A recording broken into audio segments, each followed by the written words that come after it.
Hola, muy buenos días, buenas tardes, buenas noches, ¿cómo están? Hoy, 17 de marzo del 2025, les traigo dos noticias muy importantes. Una es de Profeco, el cual nos da su avance de los dueños de las gasolineras que siguen bajando los precios, que dieron el tope mínimo que es de 24, pues hay muy buenos resultados.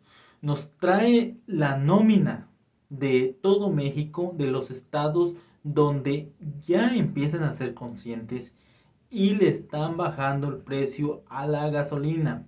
Aparte, comenta la presidenta que su meta es todavía bajarla más que de 24 pesos.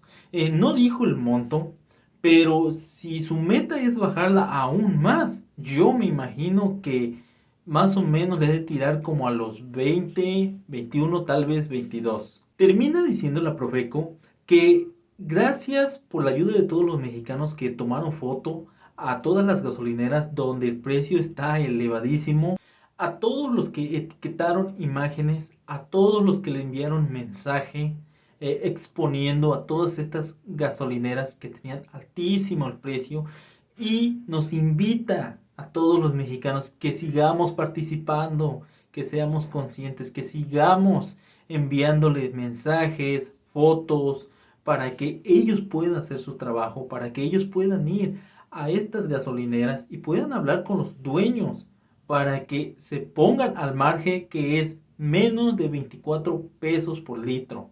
Por otro lado, la presidenta de México nos adelanta que van a venir nuevas leyes secundarias sobre la desaparición forzada. ¿Por qué les comento esto? Porque si ustedes se han dado cuenta, la presidenta a lo largo de su sexenio, tanto como el sexenio del expresidente Andrés Manuel López Obrador, han expuesto toda esta corrupción que ha existido, empezando por el Poder Judicial. Lo siento mucho, pero es la verdad, es la realidad y se tenía que decir y se dijo. Desde un principio empieza con el Poder Judicial la corrupción. Entonces de ahí se va a la Fiscalía General y a las fiscalías estatales. Entonces, esto de la nueva reforma que va a entrar en las leyes secundarias va a hacer que se ponga más atención, que se ponga más estricto, que haya más eficacia, que realmente haya un cambio. Para empezar con las desapariciones forzadas. Esto nos lleva, porque ella platica un poquito de lo que hubo en Jalisco, de ese campamento que encontraron de el crimen organizado, el cual hubo más de 200 personas privadas de su libertad y pues desgraciadamente los asesinaron, hasta hallaron ahí crematorios. Aparte, hubo una marcha en la Ciudad de México de muchas personas que expresaron su solidaridad a todas estas personas que perdieron a un ser querido, perdieron a un familiar, perdieron a un hijo, a un sobrino.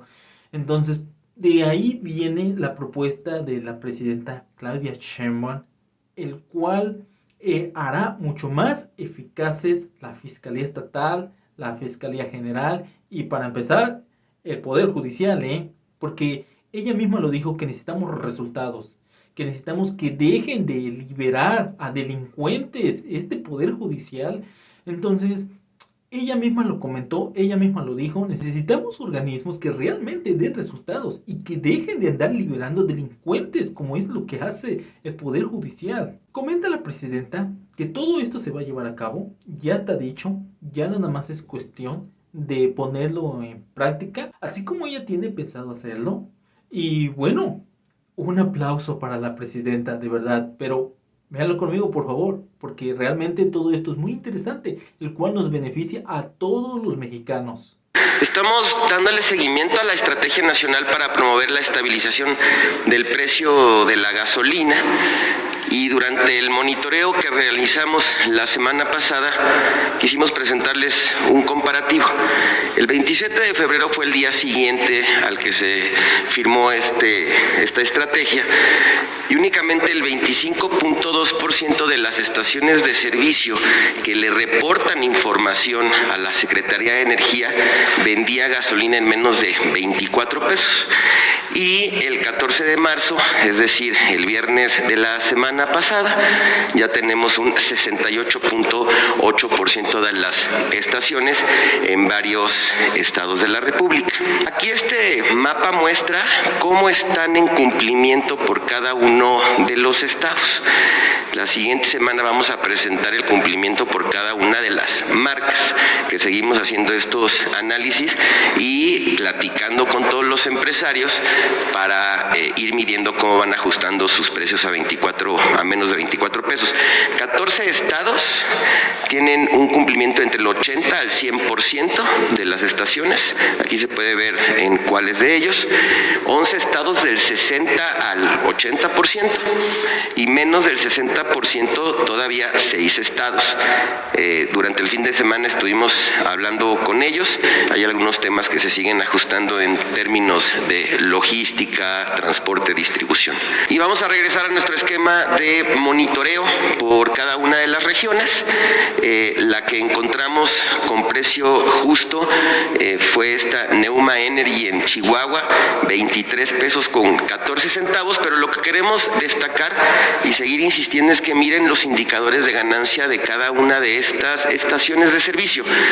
Nosotros calculamos que el promedio es entre 1.20, 1.60, 1.80, depende de lo lejano que está la estación del lugar en donde compran el combustible. Eso es como un poco lo que puede incrementar el indicador de ganancia. Entonces, a todas esas estaciones que están por debajo de los 24 pesos, les vamos a poner una palomita.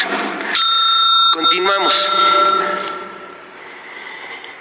La más cara que encontramos en nuestro monitoreo es esta de Cadereyta de Jiménez en Nuevo León. Seguimos insistiendo en los precios de la gasolina en Nuevo León, 25,99, y vean los indicadores de ganancia, 4.24, 3.61, 3.47, y son estas marcas esencialmente las dos más caras, Petro 7 y Oxogas.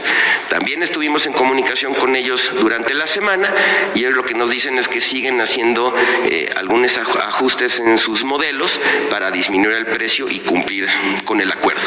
Recordarles a todas y a todos que está el número del consumidor 5688722 con 3 5 antes y nuestras redes sociales para que nos denuncien. La semana pasada nos funcionó mucho que nos subieran las fotografías, nos las etiquetaron y nosotros estuvimos distribuyéndolas entre los propios empresas gasolineras y fuimos viendo y fuimos testigos de cómo fueron ajustando sus precios. A todas ellas les vamos a poner un tache. ¿Y cómo atenderlo? ¿Cómo prevenir, atender a los familiares y al mismo tiempo sancionar a los responsables y encontrar a los familiares desaparecidos o a las personas desaparecidas? Uno es este tema y hay que reforzarlo y hay que trabajar conjuntamente, gobierno federal, gobiernos estatales, fiscalías, que es muy importante, y el Poder Judicial. Porque también hay casos en donde hay detenciones y son liberados porque supuestamente no tienen todas las pruebas. Entonces, este es un tema. Se ha atendido, pero necesitamos atenderlo más. Y para ello incluso necesitamos lo que menciono, necesitamos modificar las leyes para que haya un solo registro. Porque en muchos de los registros ni siquiera hay los suficientes datos de las personas desaparecidas que están registradas en la Comisión Nacional de Búsqueda. Tenemos que garantizar que todas las personas que alguien denunció tienen una carpeta de investigación en alguna fiscalía. Y tenemos que garantizar también prevenir el delito, que en el momento que un familiar denuncia una desaparición, nadie diga, nos vamos a esperar 72 horas para empezar a buscarlo, porque esas 72 horas pueden ser claves. Entonces, que de inmediato cuando se denuncie, se despliegue toda la fuerza de los gobiernos para poder localizar a la persona. Todo esto está contenido en esto que estoy planteando y la atención a los familiares de las víctimas. Una cosa es la atención al delito de desaparición y la otra es esto. Y en efecto, ahí vamos a encontrar cómo, particularmente. Y la otra parte es la verdad sobre el caso de Jalisco, que es muy importante lo que va a decir el fiscal general el miércoles, que ya no va a venir aquí a la mañanera, va a dar su propia conferencia también para que no... Pues, la Fiscalía es autónoma y tiene que dar su propio, viene aquí en el Gabinete de Seguridad porque se ha incorporado en la coordinación, pero la Fiscalía va a dar su propia conferencia para informar pues lo que he encontrado en este caso. Tanto la verdad, cuáles son las evidencias científicas, como también el deslinde de responsabilidad. El día de mañana invité al gabinete al gobernador de Jalisco, al Gabinete de Seguridad. ¿Están en la conferencia? No, viene solamente al Gabinete de Seguridad, porque también hay que quitarle la política a todo esto, a la politiquería, porque todo es política, pero la politiquería en este caso. Deslindar responsabilidades, quiénes son los responsables, pero también la ciudadanía exige que colaboremos juntos en estos temas. Entonces ya, dependiendo de la Fiscalía Estatal, se asume sus responsabilidades, pero a nosotros nos corresponde también la coordinación con el gobernador. Entonces lo invité el día de mañana para que esté presente, que ha estado en mucha comunicación con el gabinete, pero que esté presente también para coordinar las investigaciones de su Fiscalía Estatal con la Fiscalía General de la República, si es que así lo desea. Entonces, la verdad sobre el caso y lo que está pasando también en general, o lo que pasó en Jalisco y lo que está pasando. El tema de la desaparición y cómo lo vamos a atender. La campaña sucia, negra, hipócrita de muchos que no están de acuerdo con nosotros y las redes sociales. Entonces vamos tomando cada tema por separado, porque nosotros también, junto con los gobiernos estatales, porque cada uno tiene que asumir su responsabilidad, las fiscalías estatales, necesitamos atender el tema de las desapariciones. ¿Cuántas desapariciones hay? ¿Cuántas vienen de denuncias de fiscalías? ¿Cuántas vienen de denuncias que no son de fiscalías y que ni siquiera hay los datos completos? ¿En qué año se dieron? ¿Cómo hacer las investigaciones? ¿Cómo fortalecer la prevención? Pues todo esto pues también es fundamental fortalecerlo en una responsabilidad compartida. Denle like a este video y compártanlo para que todo el pueblo de México se entere que esta vez la presidenta realmente piensa hacer justicia para todos los mexicanos. Que tengan excelente tarde.